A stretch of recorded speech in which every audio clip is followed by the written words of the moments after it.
Hi, this is Samuel from GravityWays. In a custom print order form, it's common for customers to order multiple items at once. And if each item needs some details like size, color, custom name, you can capture this information in a list field. Normally, the customer would have to enter the quantity and manually click on the Add Row button multiple times to enter the details for each item ordered. With Gravity Forms Autolist field, that extra step disappears. As soon as the customer enters the quantity, the form would automatically generate the number of rows based on the quantity entered.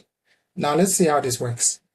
First, we will need to install Autolist field from Spellbook. Once installed, we can now activate it. Our form is a custom t-shirt order form, and it has a product field with a price and a multi-column list field where the user would enter the details of the t-shirt purchased.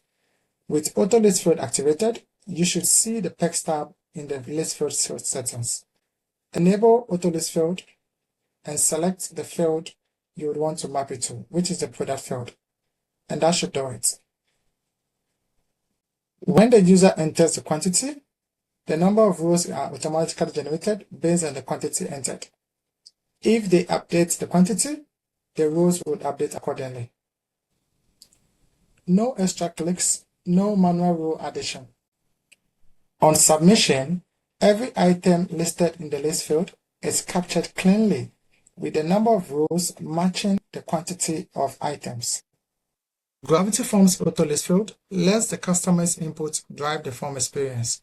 If you have any questions, you can check out the documentations or contact us via support and we'll be happy to assist you.